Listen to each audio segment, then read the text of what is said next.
Hey everybody, welcome. It's Thursday night. It's the Crawlspace Gossip Pod. What's going on? I'm Tim Polari here, as always, with Lance Reenstern. And what's up, Lance? What is going on? It is the greatest night of the week. It's Thursday. It's Get Vocal. We're going to interact with a lot of people here. The chat room's already filling up.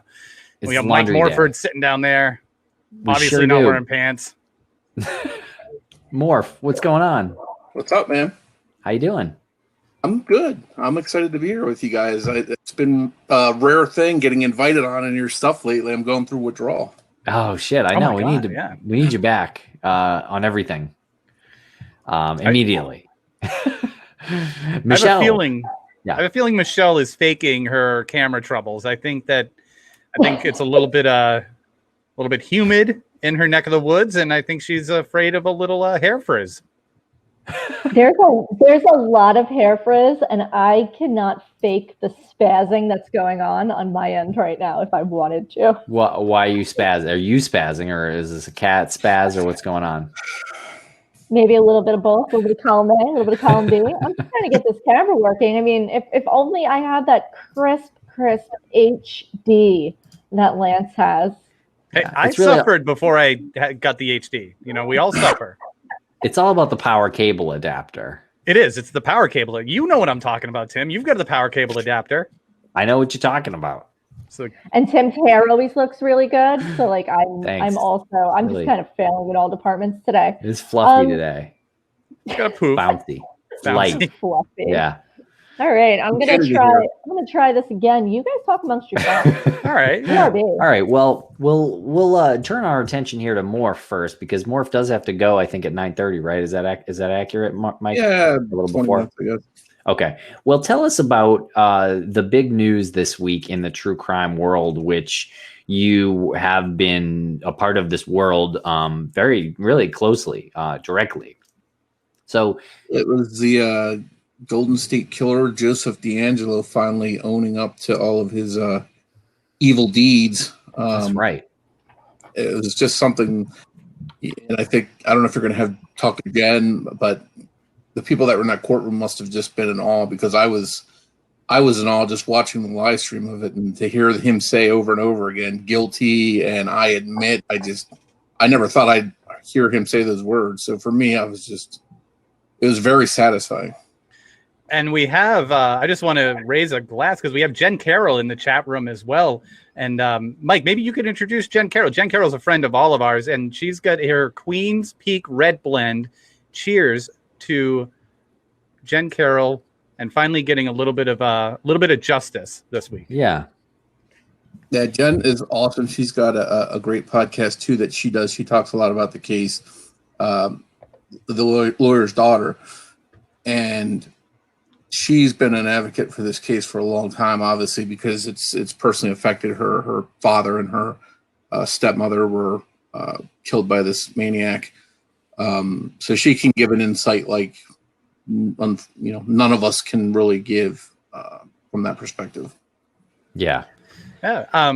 While Michelle figures out her camera issues, I don't know. We can invite Jen on, and she can talk. There she is. Michelle, as usual, was being gracious and gave me a space. Thank you, Michelle. Same hair issues, by the way. And yes, it's a full-bodied red. Oh, looks lovely. Looks delicious. Jen, she's always got wine in her hand when I see her on here. Hey, if it's under $10, it's worth drinking. So. Well, Jen, how are you? How are you doing? Such an emotional week. 1 week ago, I was dreading this plea with every ounce of my being. Anybody who knows me knows I wanted to go to at least the preliminary hearing. I felt like those 150 witnesses would be enough for us to at least learn more, because honestly, we're still hanging our whole hat on DNA, right? We just don't know. It's so like, I used a bad metaphor with the reporter today, but it's like the dog crapped on the lawn, but you don't know whose dog and how it got there and what time of night it happened. Like, there's so much we don't know. We just know this thing happened. So I didn't want to plead, but here I sit and I'm thrilled. I had no idea how much real estate D'Angelo had taken in my body, my soul, my spirit, my being since his arrest. Because remember, before his arrest, we were all just living our normal lives. We had all figured out a way to cope, and we were just moving along. And then that goddamn arrest happened. And frankly, I have lamented it several times because it made life hard, and I had to go back to a place I didn't want to go. And that's been really awful. So while I've watched the rape survivors grow and almost soar, as they've changed, I really fell off a cliff. So for me, having hit that plea on Monday, as grueling, and Mike, like, you're being kind, I felt like I sat in a toxic soup. Like, it's like the worst movie when they're crawling through the sewers. That's where I felt like I was, and I couldn't get it. I came home and showered. There was nothing else to do. And I'm not the only one. Turns out a lot of people went home and showered. Like, just get it off of me. So, but I feel lighter and lighter. Almost every hour, I feel better. It's unbelievable. I thought something was wrong with me for the last 2 years. Like, who is this woman who was just I was a VP of marketing in a cybersecurity company. Like, I did stuff. And then I just couldn't even get up. And now I realize what it was. I just didn't understand he had entered my body in that kind of exorcist way. Like, oof. So it's over. It's over. I mean, we have sentencing, but as far as I'm concerned, that whatever with him, like, and our witness impact or victim impact statements are personal, and we can do those to the degree that we can handle it. It's not like we have to go sit in that toxic waste dump. So, yay, everybody's celebrating. Some people are eating roast, but I prefer wine. So there you have it. There you go. What was it like hearing his voice? We've heard his voice a couple times.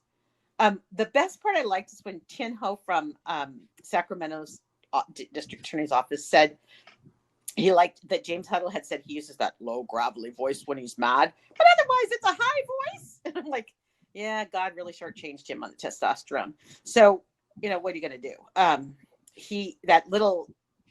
That voice, that wimpy voice, I know it's fake, but it's still funny that his voice is naturally high.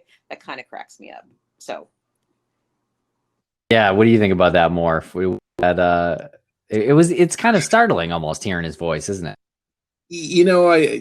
From everybody I know that I've talked to that has talked to him, they all say it's fake. So I haven't been paying too much attention to that, but I'll tell you what, there were some pretty mood lightening moments in the courtroom.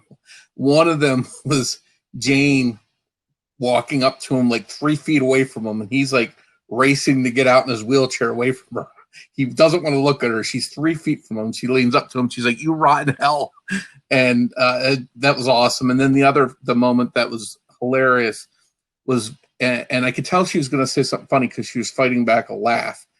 She mentions that the victim, Jane, I think she was talking about her case, described a very small penis, something that was described in many instances. And she looks over him. She's trying not to laugh in his face, and she looks over at him when she says it, and it was just like a big screw you from everyone. This is for you. It lightened the mood, and there was applause and cheering and stuff in the crowd. It was just really cool. Yeah, I mean, it was interesting as Jane approached the stage. I was way too close, honestly. And I wasn't sure what she was doing, but what I thought was interesting is that we didn't have bailiffs necessarily. We had a lot of deputies that were there working as bailiffs. And he watched her, and I really commend him because, she's not supposed to approach the defendant at all. And he just he didn't overreact. Like, and if you watch it, he's mirroring her, but he stops, which was, I thought, a good call, because I didn't know what she was doing either. But I'm like, oh, don't screw this up. Like, oh, we're halfway done. Like, we're more than halfway done. And so I was really happy that the deputy just kind of.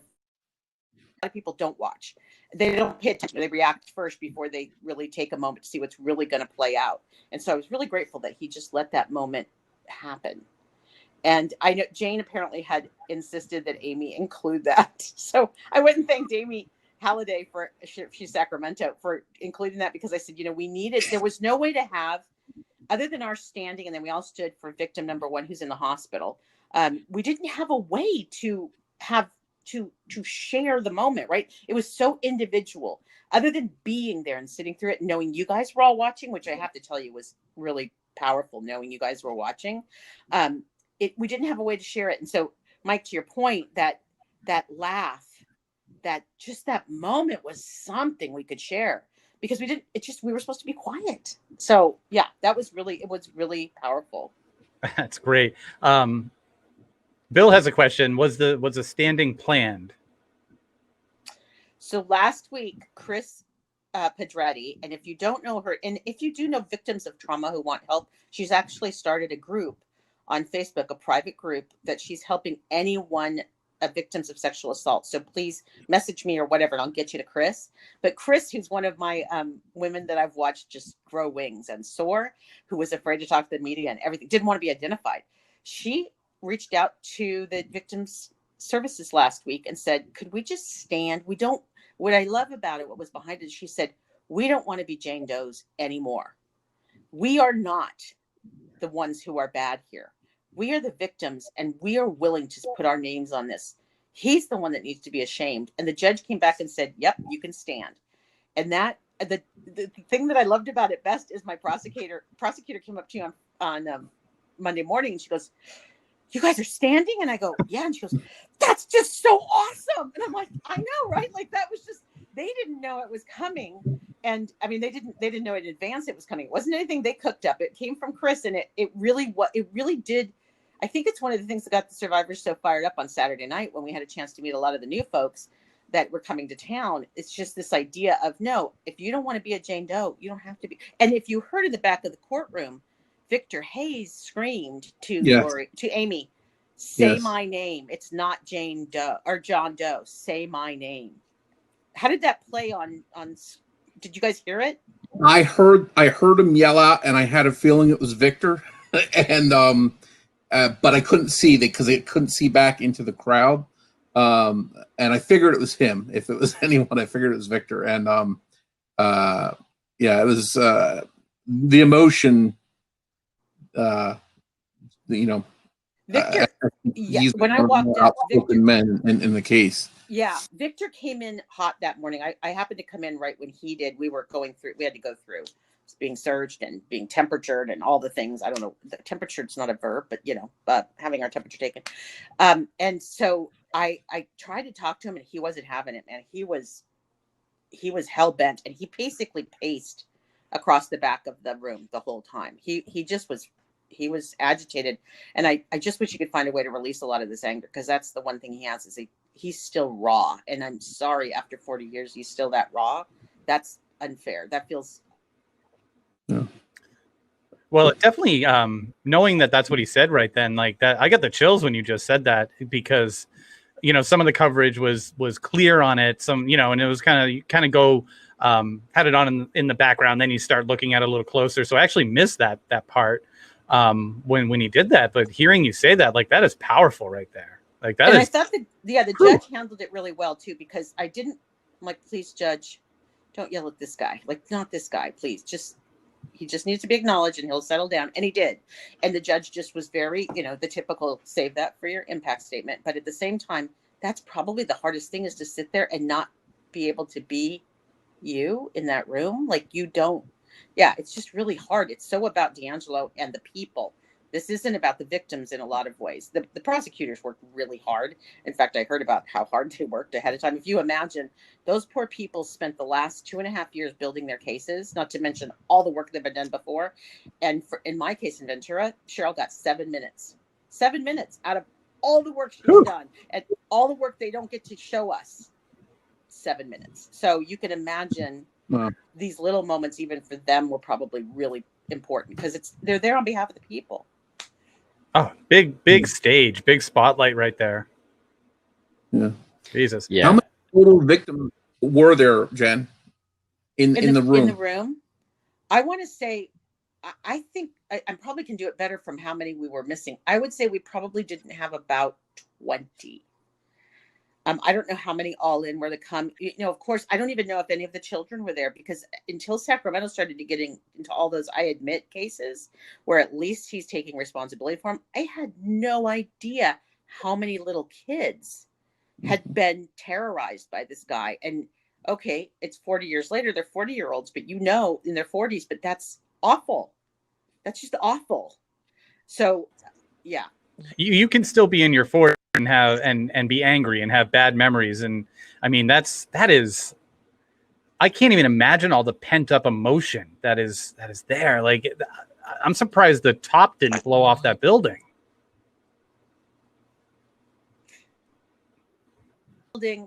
So it's interesting because I do believe in spirit. I do believe that my dead people were with me, and when I woke up that morning, I slept better than I thought I would, honestly, but I woke up and I was freezing, like the inside yourself freezing, that cold, like the shower didn't help.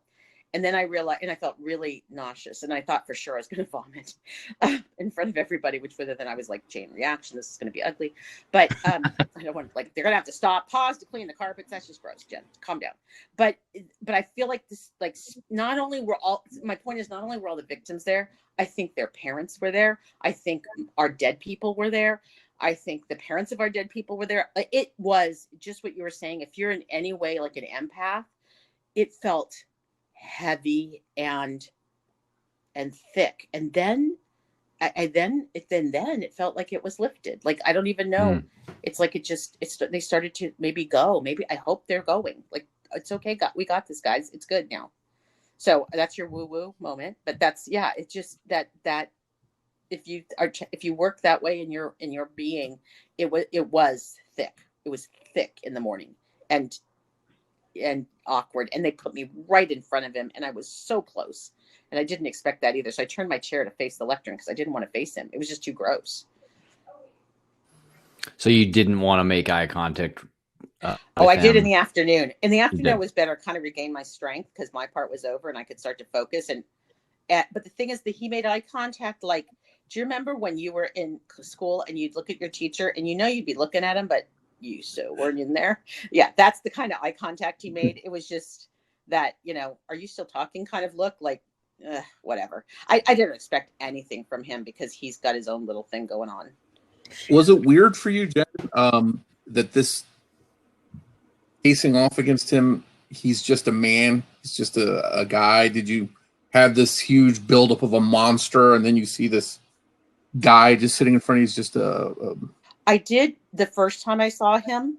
What I couldn't get over on Monday is, and I said this on my podcast, is most of us have digested these crimes. Even if you've come into the case, you've tended to digest them in bites. Like, you read a couple or you hear about someone and you go learn their story. We've all kind of had this chance to digest it in bites. But in reality, on Monday, we ended up like binge watching, right? And we weren't allowed to leave. I mean, some people did, but basically I was all in. Like, I'm not leaving. This is all for one and one for all, right? And in the binge watch, you really get clear what a sadist he was. I mean, I don't think I appreciated the sadism. I knew the sexual assaults. And unfortunately, because of other things, I had to go learn a lot more about my dad and Charlene's case last week, which also was really hard for me. But the sadism factor is what was that's what was making me so nauseated, because I knew they were coming to me, and they were telling Sherry Domingo's story, and they were telling the Mannings, and it was just building up. And I'm like, oh my God, by the time I got to Ventura, I was like, I'm already sick. Like, don't even talk about the people I care about and love. I'm already sick that I'm just even in this room with all of this. So yeah, I know, Mike, it's like this man, this stupid 74-year-old man who's actually 3 girls' father, which is the part I really can't believe. I don't even know what they're doing. I mean, I don't even know how they're figuring that out. I don't know how they're figuring that out. I'm actually going to do a podcast with Carrie Rawson because I want to talk to her about it. Like, what is that? What is it like on your side when I'm on my side? Like, because I think we're both kind of the same in some ways. Yeah, there's definitely some similarities there, no matter what. Were his family in the court at all? Do you know? Mike, you would have heard better than I. From what I've heard,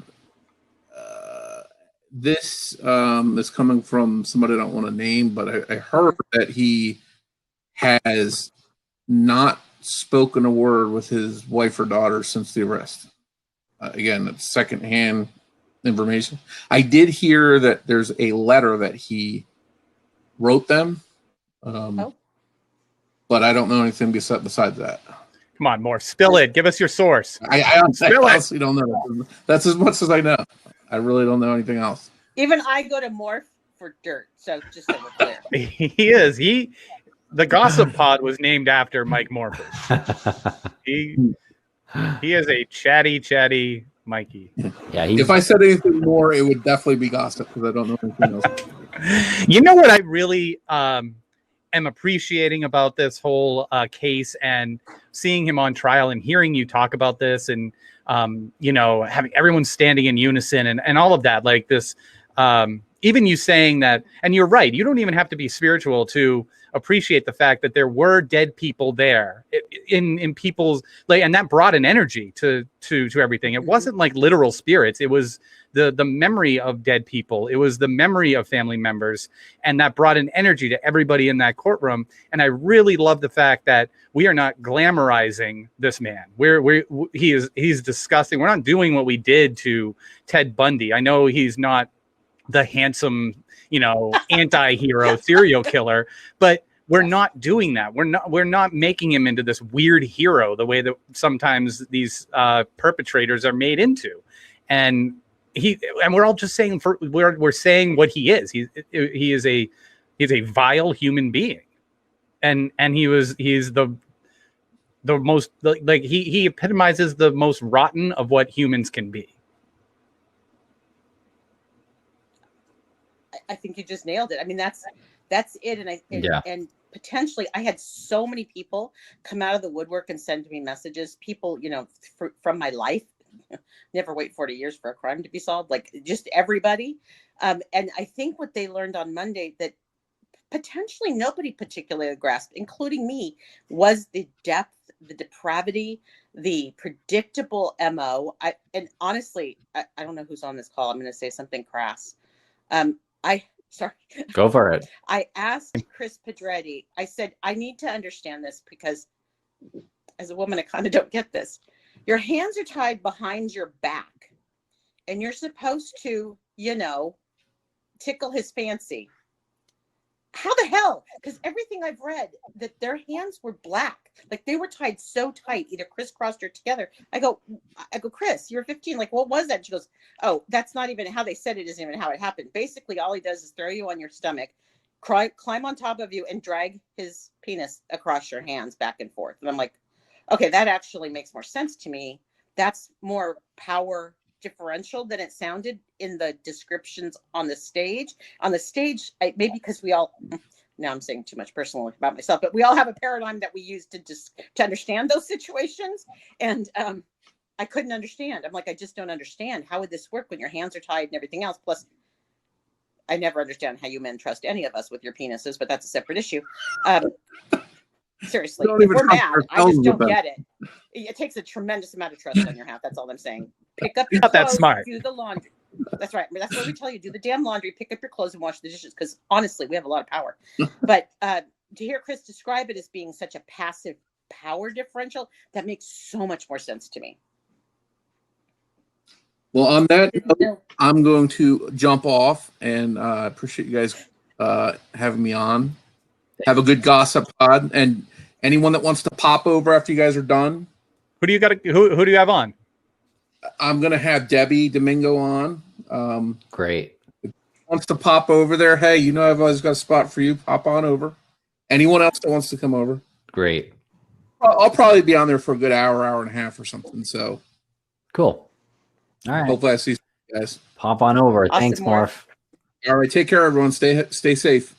You too. Have a good show. Bye. You too. I really enjoyed when they called him on his bullshit with the way he acts and the way he's rolled in there. And they were like, yeah, he was on a motorcycle. He was observed on a motorcycle. What did they say? He was doing yard work too. a couple of days before, and he's just acting like he doesn't even know what's going on in there. What'd you make of that? So I have one tiny bit of, and I'm sharing this because I'm a little ticked about it, but I have to tell you, it also came from a reporter, but the reporter is someone I trust very, very much, who talked to the defense team. I had talked to them in the morning when I got there, and I thanked them because, as Michelle will tell you, if you don't have a good defense team, you're not going to have a good prosecution. So I said, I need to, we made eye contact because I'd had that meeting with them prior. And I went up to him and I said, I need to thank you. And it's weird because I don't know quite how to do this, but without you guys, this couldn't be happening right now. So I appreciate your role in this, and I appreciate you managing to take care of his interests while absolutely taking care of ours. And that was really important to me. But so I'm sharing this because I think it's important, and it shows you, Michelle's going to love this. It shows you what happens with district attorneys.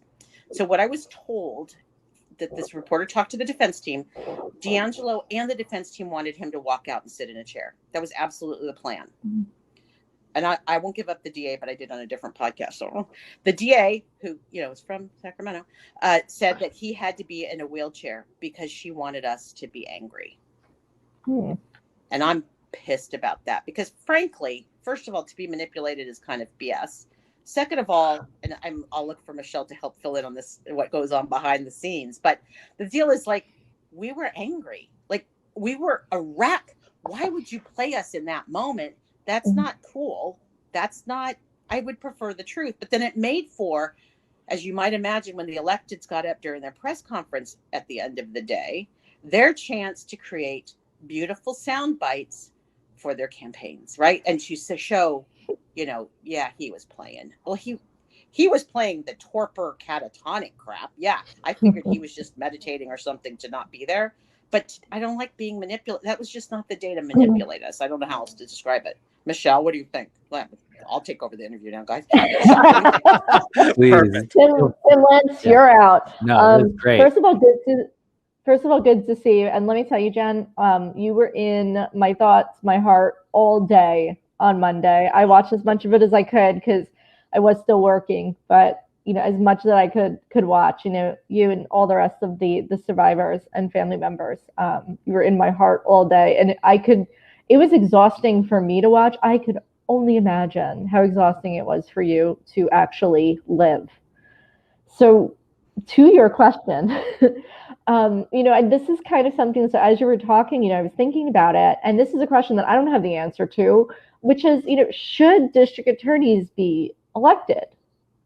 There are judges that are elected. Right. There's the district attorneys are elected. Now, me in my job as an assistant district attorney, I'm hired and appointed. I serve at the will of the district attorney that I work for in Suffolk County.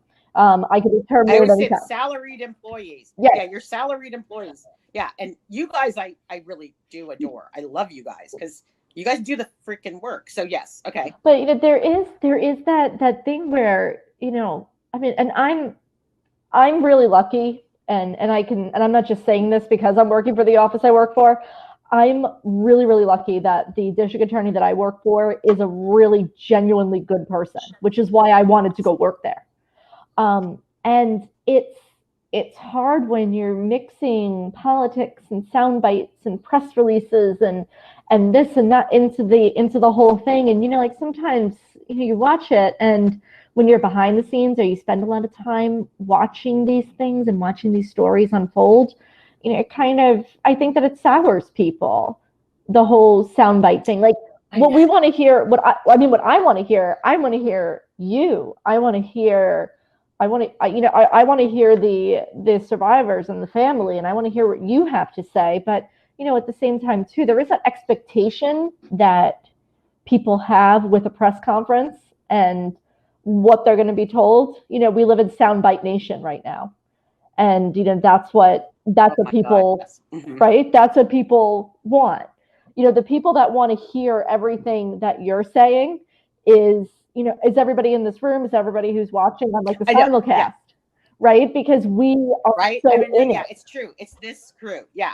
They're a different breed of human that want to know more. And I honestly argue that the true crime followers that I've experienced are super committed to the process and to the victims and to due process for both sides. Yeah. Honestly, they really want it to work so that the things that we do are true. And so, yeah, I totally agree, Michelle. And you know something, when you have a really good defense attorney and a defense attorney that you have a good relationship with, and you have, and you know that they're intelligent and they don't fight dirty, like that's what makes for a good time in court, because you have the worthy opponent. Like the best cases that I've done, whether it's been a trial or worked out a plea, has been just with like a really good defense attorney who, we both know what our jobs are, but it's not personal.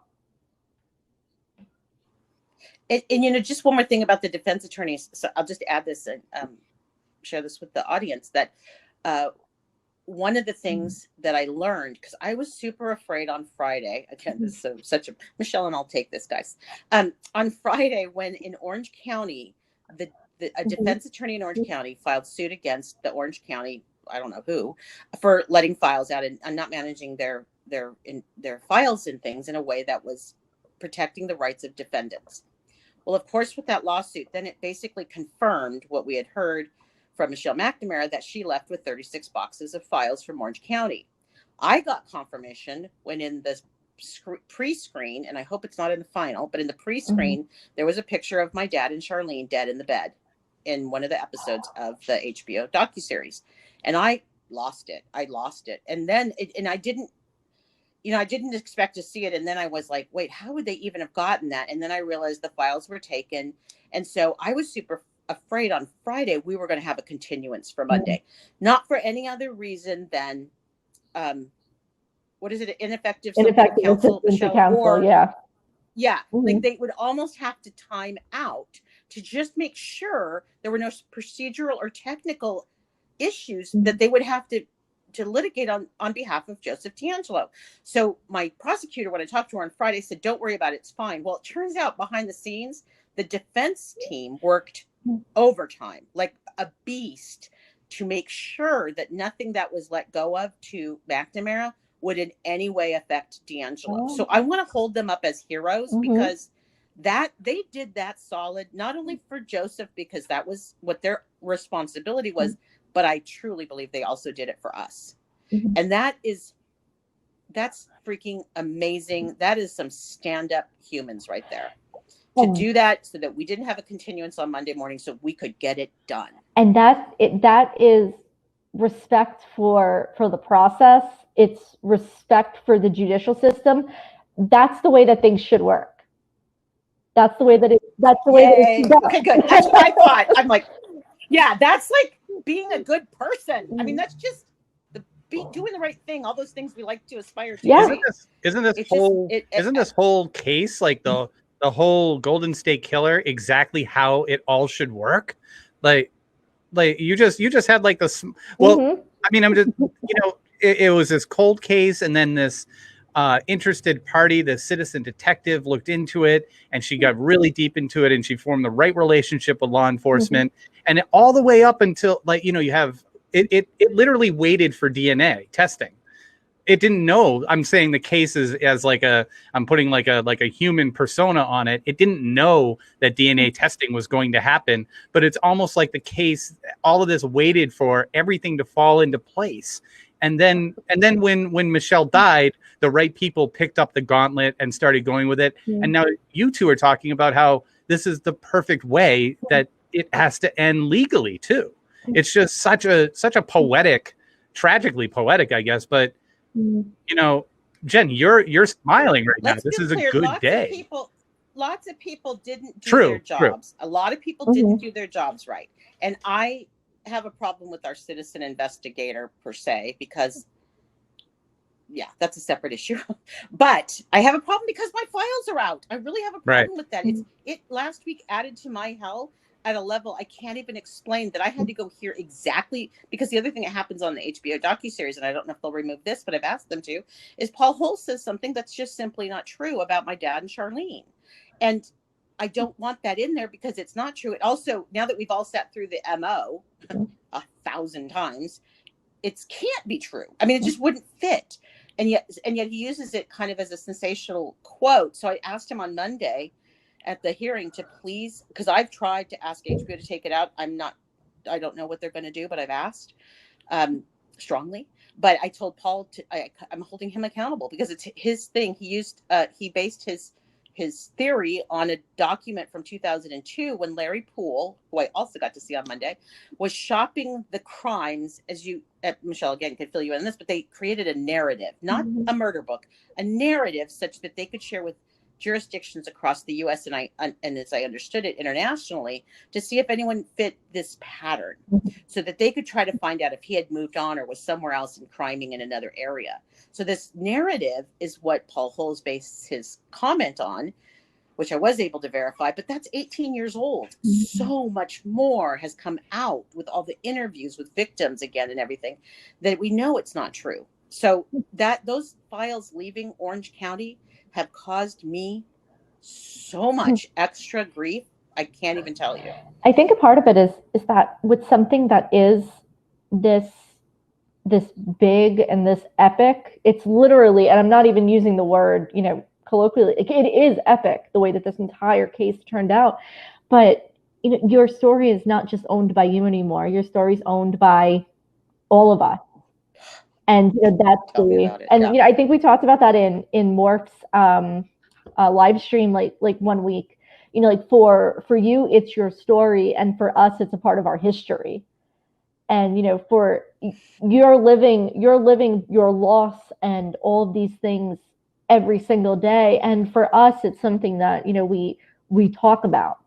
I think that on Morph's Get Vocal, I used the example of 9/11. Like, I worked down off Canal Street when 9/11 was going on, and in the aftermath of 9/11, I should say. I was supposed to be in the city that day, and I wasn't. So I was working there, and I was feeling the after effects and seeing the people and seeing the the rescue workers and hearing and smelling and everything. But I wasn't there when it happened, so it's not my story to tell, but it's an event that's a part of my history that I had my tiny little piece of. And I think that applies a lot to true crime, because when talking about your family members, or talking about the other victims, the sister survivors, everybody, that's things that happened to them and to you and to everybody is intensely personal, and it was simulcast across the internet in the form of a plea. And that's you're right. And it becomes we're all taking a little bit of that in, and there are going to be people who are going to take too much. And when I was watching I watched the first episode of the HBO series in anticipation of having this conversation. And one of the things that I thought was, first, it's very stylized. It's very Liz Garbus. You could pick her work out of a lineup any day. But it's only one story in 40 plus years of stories. There's so many stories to tell. There's your story that has stories within stories. And one of the things that I was listening to you say before, that the prosecutor got 7 minutes to talk and give the recitation of facts that would be the basis of the allocution. And that is a lot. Like, when I did homicide pleas, it would be on such and such a date, time, and place of occurrence, the defendant did cause the death of this other person by fill in the blank. Do you admit, is that true? Yes. Okay. And then you move on. It's not. It was to hear it, like them actually taking the time to give each family, each survivor, each human being in that room, like, their due. That was like, once I heard that happening, I was like, okay, somebody thought about this. Somebody did this right. Yeah, that was really good, Michelle. I know, they knew that was, like you said, it's for the people at that point. It's not for us. So they also said that because we didn't have any other record, no prelim, no nothing, that they were going to have to say a little bit more. And because California doesn't have allocution, so not where you say the whole thing. So he would have been tired, wouldn't he? Can you imagine him having to allocate all that stuff? We would have been there for a whole week. So yeah, I think I didn't even appreciate that 7 minutes was a long time. But I did know it. It felt both short and long at Yeah. the same time as I stood there. Like it was It's crazy. the But that anticipation makes a really too. great point. I mean, like one of the things that I was thinking Yeah. of when I was watching the prosecutors doing the recitation of the factual allegations, I was thinking of the pleas that I've taken where I've been like, the investigative ADA on the case, and not the lead ADA. There was fireworks in the background. That really just shocked me. I was not expecting that. So Nice. yeah. Did you hear that? That was pretty loud. Yeah, you want to go check on that? No, it's definitely fireworks. I'm sitting right by the window because there's just no air in this house tonight.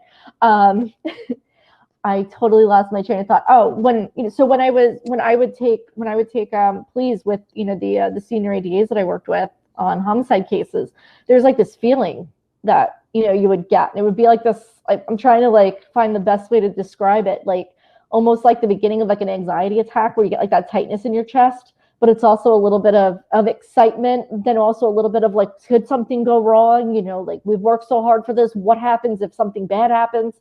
Are my victims okay? And just a lot of stuff and I remember taking a particular plea, oh God, like probably my second year doing homicides with a family annihilator. And I just remember standing there and I was jamming my thumbnail like into my hand to like keep my hand from shaking because it was just so many emotions all at once. And I was watching the Does that work? Does it work? It doesn't. It does not work. But I was thinking, wait, and I'm watching the prosecutors, and I'm like, they're doing like everyone just did a really really good job. And then because I was happy with them doing a good job, I started thinking about all of you. And then when I saw Jane stand up, it was just like, well, they're going to be all right. Well, and those prosecutors work so well together. They even said, I'm using my word for it, but they almost had like a rubric so that for each crime they could check so that because they wanted to hit on theme up there talking, make sure like this sounds gross, oral copulation, vaginal penetration, anal penetration. Like they had a rubric for all of that so they could every time remind us that stupid, touch my dick crap and all the other things. That's why we heard it so often is they wanted to make sure we were clear. He's so uncreative. That was probably the worst part of binge watching this. It was almost the same story with different levels of brutality, but it was almost the same story every damn The other time. thing too is that they have to say certain things, and when you do a plea, you have to say certain things and say it in a certain way so that way you hit every single element of the crime to make sure that it's valid and that it stands up on appeal later on. So, where. Okay, so then that's why they had that list to make sure this is a one. This is so I do financial crimes now, and I do that all the time because like it's you catch somebody with 20 forged credit cards, that's 20 counts, and I have to sit there. You need to have like your chart, and you need to know what's going on, etc. So it's one thing you said about everybody working together. That's lawyers have big egos. I always say to everybody, it's like, I can't stand lawyers. I really can't stand lawyers. But, to know that there was, one of the biggest cases in our history, there goes fireworks again. One of the biggest cases in our history, in true crime history, to see the prosecutors, the people who were, on the ground doing all this stuff and then standing up there representing all of you, seeing them doing it right, seeing them doing it in a way that, the ego was put aside, the ego was put aside, the time in the spotlight was put aside. And I really, really felt like this was for the victims. I concur. They did. As much as they represent the people, they took care, and that's important. We had such a pivotal meeting with them in March, where we kind of demanded a meeting because things had been kind of all over the place, especially with 6 jurisdictions, and so I really felt like they heard us and worked super hard to represent. And I cannot sing my prosecutor's praises enough. Like she's amazing. And all of them. I mean, I know. I feel like I know the Sacramento crew because I see them all the time. But yeah, they just What was were the amazing. scene like there? Because this didn't happen in a courthouse, right? This was in like a It happened at Sac State where I got my master's degree. Apparently, D'Angelo got a degree from there too. So I need to call Sac State and go, all right, we can balance the scale here because he may have got a degree, but I did too. It was at Sac State in the Memorial Union. So guess what? We're in the MU. I could see the Hornet store right there. That's their mascot is a Hornet. Not a killer hornet, good. not a murder hornet. And the thing is the venue turned out to be amazingly perfect because if we had to deal with COVID, I mean, I was really dreading being packed in a courtroom, even if it was like one seat. If we were trying to pretend like we're Delta Airlines and there was a middle seat free, it's still an uncomfortable room. And we've never, ever been in a real courtroom. We've only been in the county jail's courtroom. So this whole case happened without ever hitting a real courtroom, like in the courthouse. It's so crazy. It's interesting. And just as we added up I know if we want to keep adding up the dystopian, it's like, Paul Haynes has a quote today out, but I know I had said it too in the courtroom. Like, how ironic is it that he's up there once again with the goddamn mask? Because of course, but I did like that we all had masks on. So it was a ballroom, which once I heard a ballroom, personally I was relieved because ballrooms have bathrooms. But it was a ballroom, and then as you come out, because it's a MU, like we're in the Memorial Union, we came out and there's a Subway for students. They used the Subway to make our lunches, which was a good call because one thing about Subway sandwiches, it's rare that it's going to cause you to need the bathroom. And that was like, that's a consideration. I ate rice the night before because our insides were a wreck. I mean, I know the lawyers, and I know Cheryl Temple didn't even sleep that night, I don't think, Sunday night, because she was a wreck. Like that's, I mean, a wreck preparing, but she was, you're wired, you're just pumped. So we had Subway sandwiches that was just like, we just walked out and the sandwich was there. Some people could eat outside. They kept the media away from us in a good way. So we could either approach the media in the back of the room if we felt inclined, or a lot of the TV crew people were outside. And thankfully, they weren't allowed to chase us. Like we could decide to go out there, which was a really good way to do it because honestly, I had to try to eat. And by the way, anybody who's ever suffering any anxiety, the answer is Lay's potato chips. They are there. That's the go-to food, man. That salt hits your tongue and you kind of come back. So I was able to get some food before I had to go out and talk to them because I really needed to just have a moment, to breathe. And the space was perfect. It was big. It was weird because they had on my left was all law enforcement, investigators, Larry Poole, Paul Holes, but not just the names a lot of the names you don't know. They were all there. A shit ton of deputies. Like, I don't know what they were expecting, but we had deputies up the yin yang. And then we were able to be screened. And then the stage, I didn't expect he'd be facing us, which was, as gross as it was, a bit of a relief because we really thought, God, are we just gonna be looking at the back of that stupid head the whole time? Yep. And in fact, no. In fact, it was easier for me to look at him. Like I looked to the lectern. So he was directly in front of me, like maybe 20 feet. He was close. If I was going to vomit, I could have hit him. And that was my plan. That was my plan is if it comes, it's going to go there. I could be up there in a second. Jane was a little tiny bit behind me. So that's how close. And she looked in it. You saw how fast she got up there. So then, but I leaned towards the lectern. It was actually easier for me to see D'Angelo or to watch that god awful whatever on we have big screen projectors, which you guys maybe could have seen. So we could see it that way. And I actually preferred looking over there than to be that close. So it was, and then all of the survivors were to my right, either a little bit in front of me, like Beth Snelling was right she was right in front, but she was right in front of the judge. So a little bit over to the left. And then the Majoris were in front of me. Mr. Harrington was directly in front of me. Deb was right kind of behind me, but we were kind of like the murder people.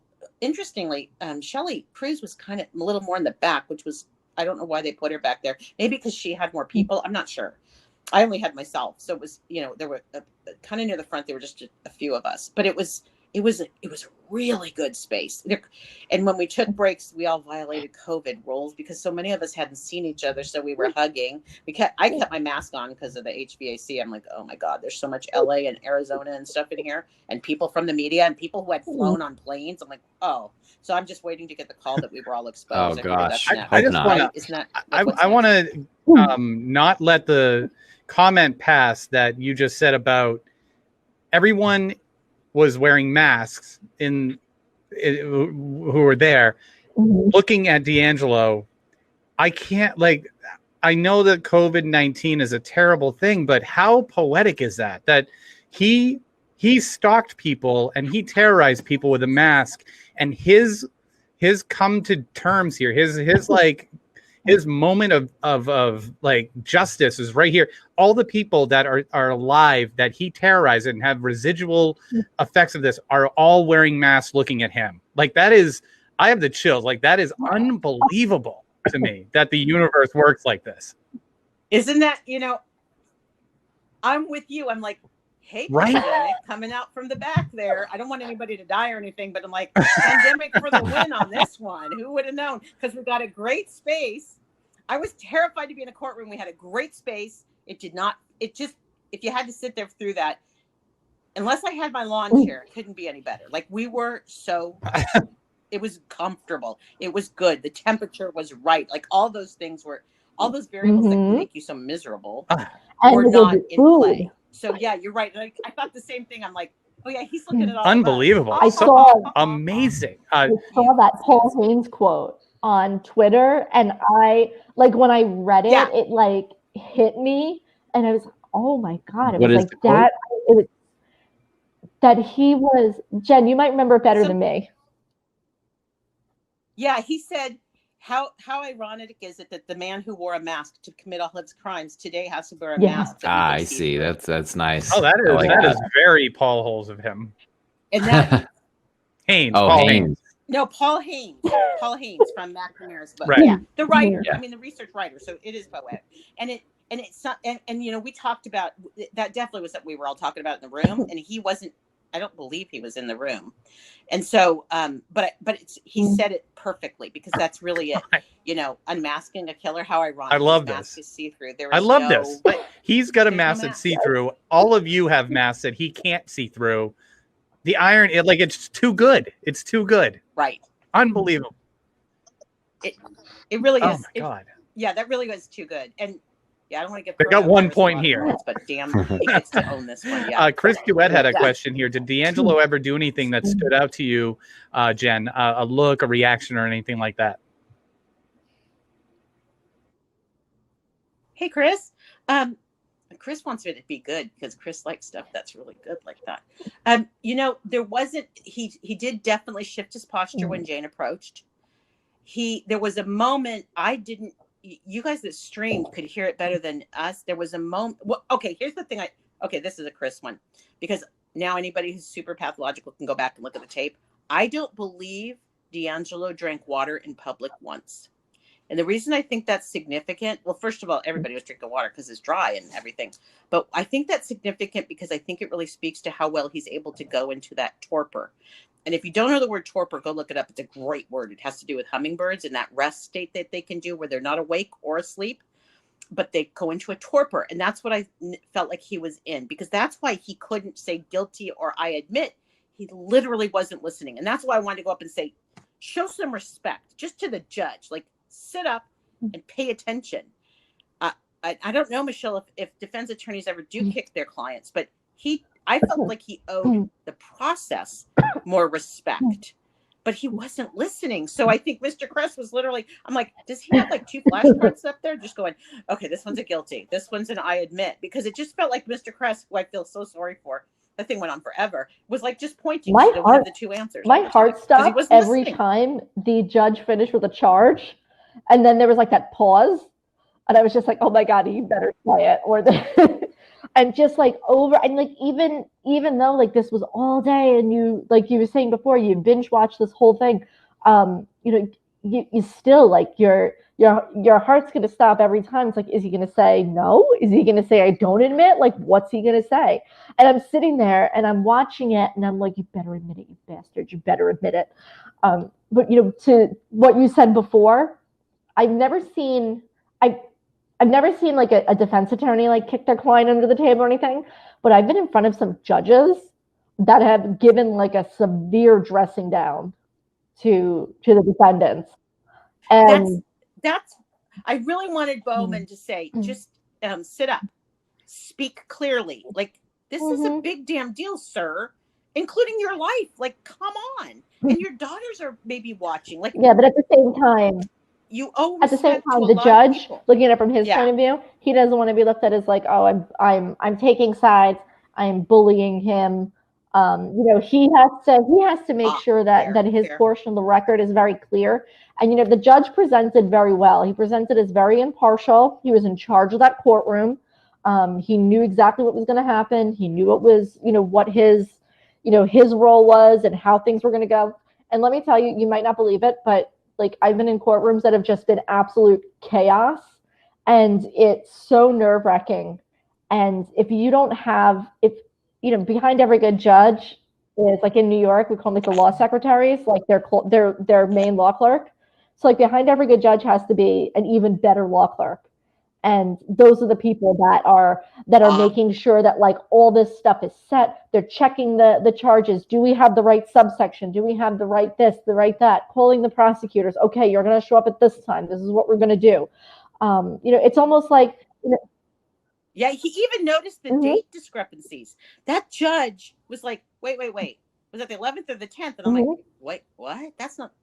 That wasn't even the most important thing that just got said. Because he wants a clear record. He needs a clear record, because even though D'Angelo pled guilty, if I had $1 for every time I had a defendant who pled guilty and then turned around and was like, I waive my right to appeal, but you know what? I'm gonna file that appeal. And then you go into this whole, long thing of appeals, this, that, and the other, even though they knowingly, voluntarily, and intelligently waived their right to appeal, which I'm sure the judge went through with him as well. And that's actually something that when I was watching at the beginning, and I was listening to the way that the judge was talking to him, and he was going through all of those main things that you need to have down on a record to make sure that D'Angelo knew that he was there. This was happening. He's doing it of his own free will, because if he turns around and says, oh, I was under the influence, somebody bullied me, I was threatened or coerced. You have that record now where he's saying on the record, yes, I know what's happening, and yes, I'm agreeing to do it. So he doesn't have a shot at no meds. That's in every plea allocution, even the ones like if I take one for like a small, like say like a forged instrument crime or something, the judge will go through the same thing. Are you pleading guilty because you want to plead guilty? Are you under the influence of any medication or alcohol, etc.? The whole 9 yards. It's the same thing for every plea. So, Michelle, they told us the only thing that could be at risk between now and sentencing is potentially a habeas issue. What would that be? What does that mean? In general, habeas is when when the defense attorney petitions the court to release the body of the defendant, like literally, like, let me get out of jail, let me get out of prison. And it could be, and this is just me spitballing because of the just knowing the kind of like time that we're living in now. It could be that he's an old man, and he can't be in that prison anymore. Why don't you let him out pending sentence? Where's he gonna go? He's an old man in a wheelchair. He wants to come out so that way he can make peace with his family or something like that. Like, again, I'm just spitballing. I'm not sure, but habeas is when a defense attorney petitions the court to release the body from custody. It doesn't that literally translate to, doesn't habeas corpus literally translate to show the body? Yeah, it's something like that. We're going back like 11 years to law school. I never did habeas petitions in when I worked in appeals, but they're very complicated. I did. I just binged it. I just looked on Bing. Got a Bing. Yeah. Okay, good. Big. Let's see. Jason, I know we're coming up. Oh wow, we're over. We're over. It's 10:01. But Jason had a point here. He said, "Throw his ass in old Sparky and let him ride the Thunderbolt," which would make an amazing T-shirt. But what do you feel about that? Do you think like there's stuff to be learned from his mind, from his like rotten mind, or should we just let it end? This guy. I bit my lip about this, but this guy ain't saying shit. He's a fucking piece of shit. Go to hell. Honestly, that's why I want him in Gen Pop so bad, because nobody's held a mirror up to him and said, this is that he doesn't. It's like he doesn't even understand what a piece of shit he is. Like, oh, well, you need to go meet your peers. You haven't met your crew yet. They're all waiting for you in Gen Pop. Let's have you meet the people like you, because he's been spared the people like him, and I would like him to be afraid. And I'm so pissed he won't be in general population. I don't know what that rule's about. It just pisses me off, because he's going to go in protective custody, because he's I'm going to call it a VIP, but whatever that is that puts him in protective custody, and he still is not seeing his reflection in the mirror. And I want him to walk up on one of these guys that's killed a lot of other people and be like, oh, this is scary. Oh yeah. And they don't have small apparatus. I was gonna say Tim might be able to tell us a thing or two about Whitey Bulger, and how he met his end. I was thinking, it's like, you never know. Whitey Bulger could happen to anybody. You never know. I got a little nervous because Jen just said small apparatus, and the next thing you said was Tim might be able to. And Jesus, Michelle. This isn't Mike Morford's show. That was a bad transition, Michelle. Phenomenal. This is podcasting at its best, right? This is why I stay behind the scenes.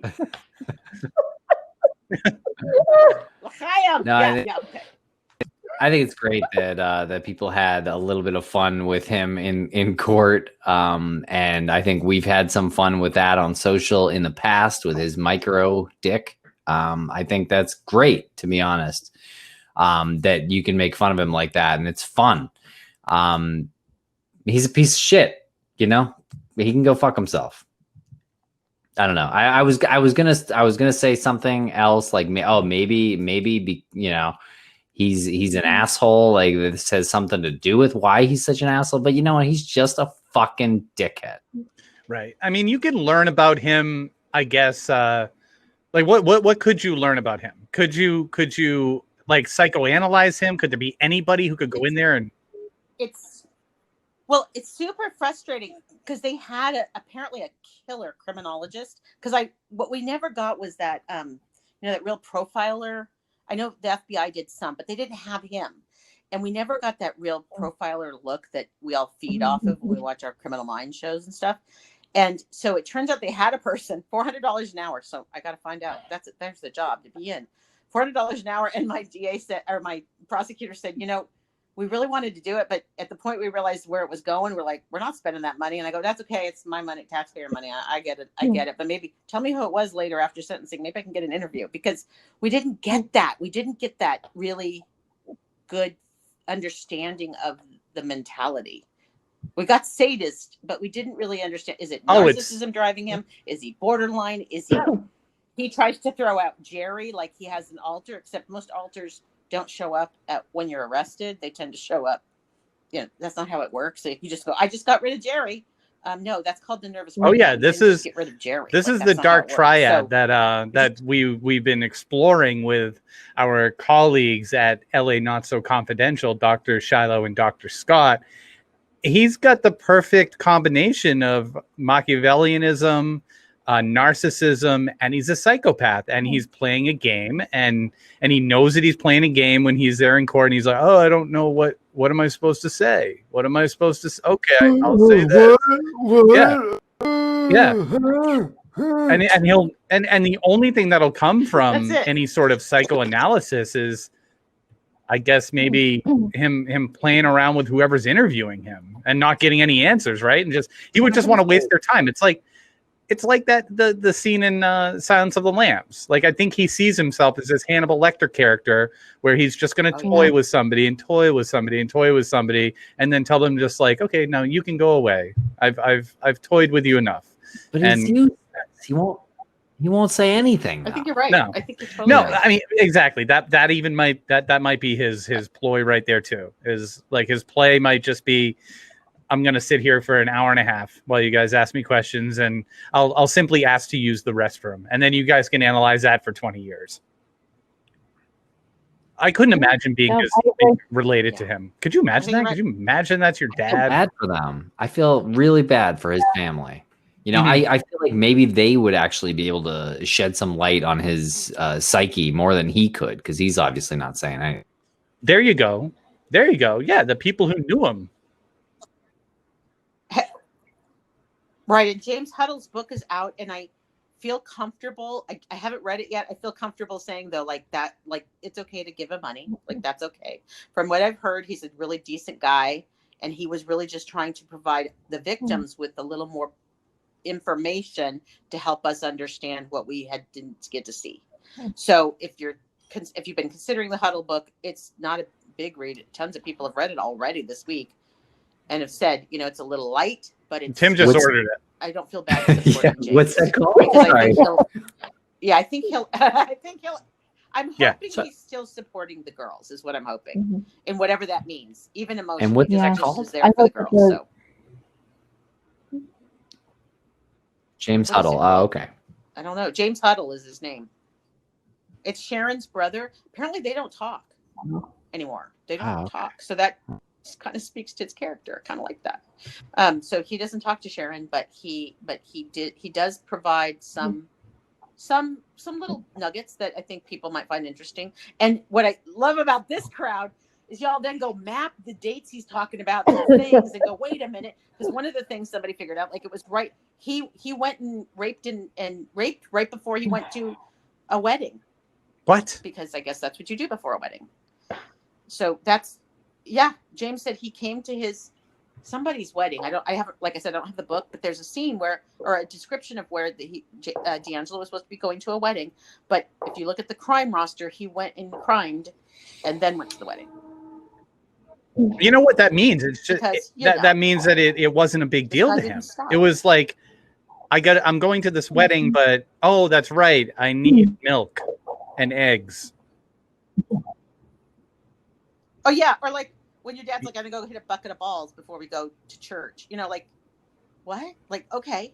I mean, I get it. Like, but I mean, yeah, you're right. It just was that simple. Jen, do you feel like if you don't, like, not having him sit there and be psychoanalyzed and telling you all the things that you want to know and that you want to know for everybody else, do you feel like that's still a bit of a hold on you, or do you think that that's something that maybe in time is going to be less of a hold?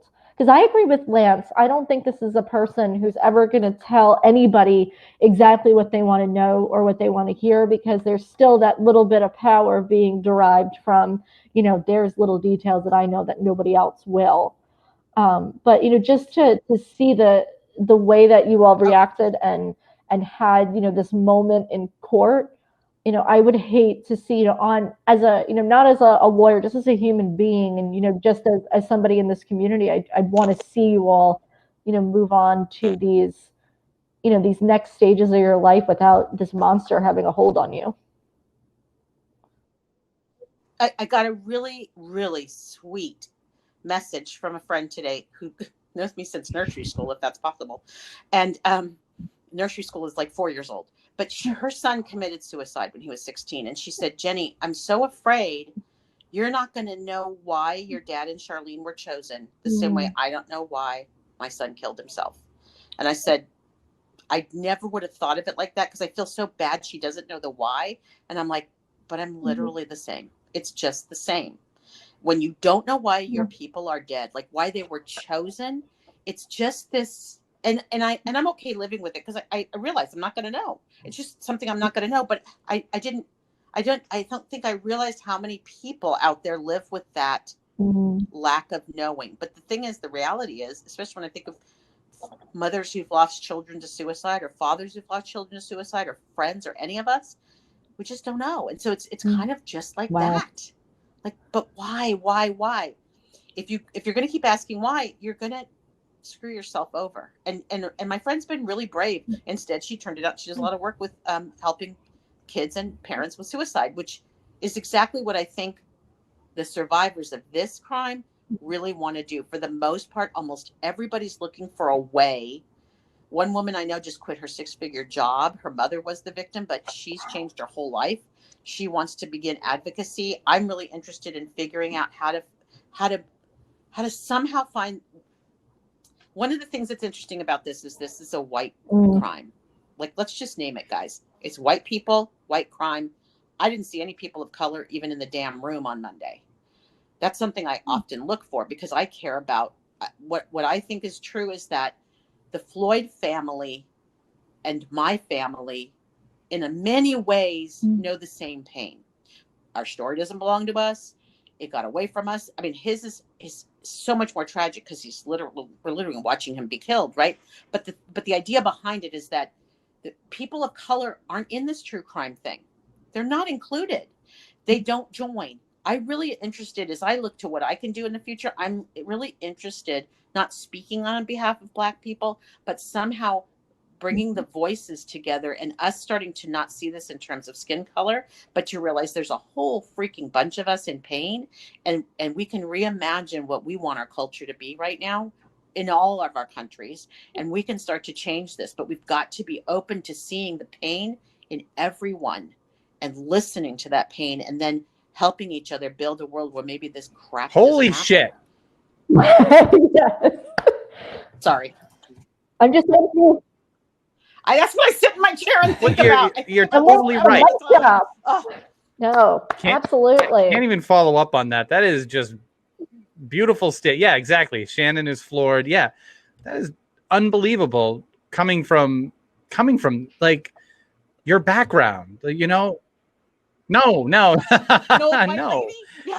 You know, like just what you've taken from the tragedy that's happened to you, and you've applied it to all of this. Like, it's unbelievable to me.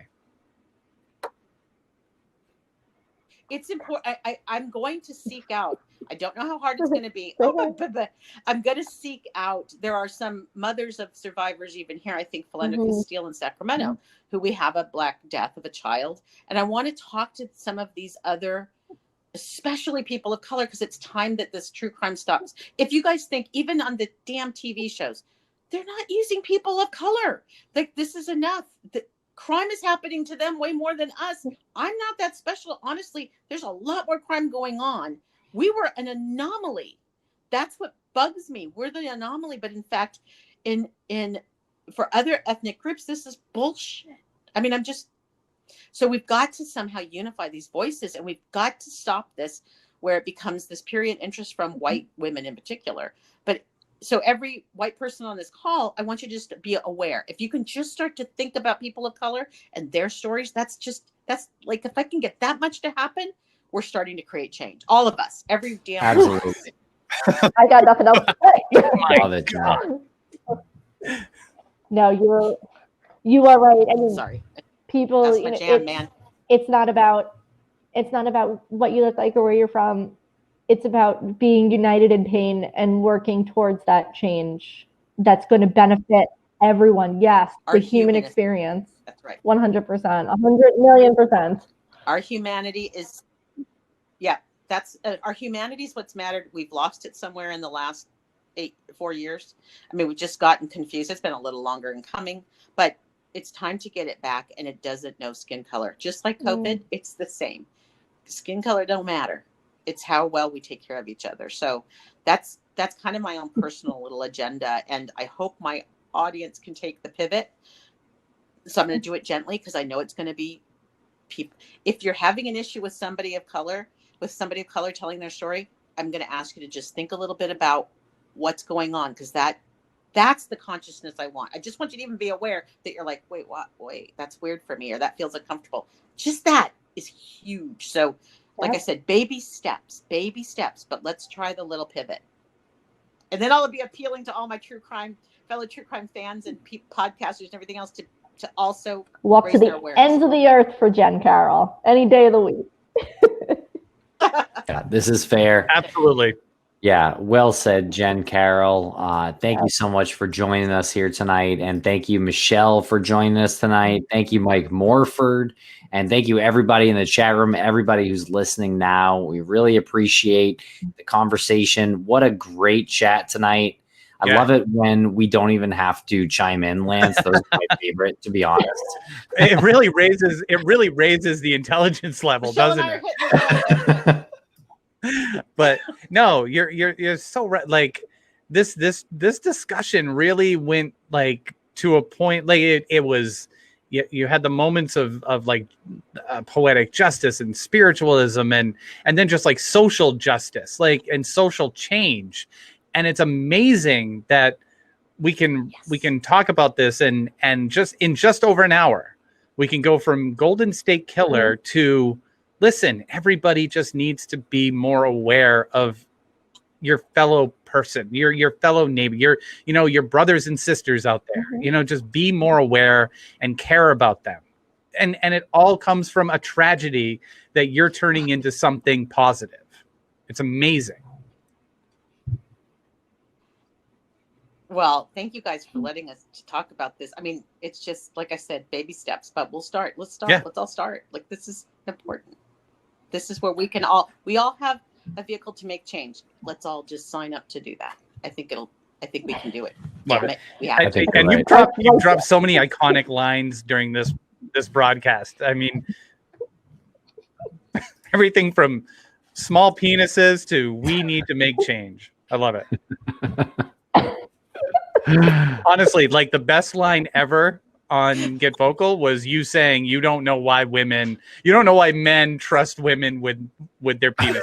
That is the best line that's been spoken here. Well, got everybody's attention with that one, didn't I? Shannon's drinking straight from the bottle now.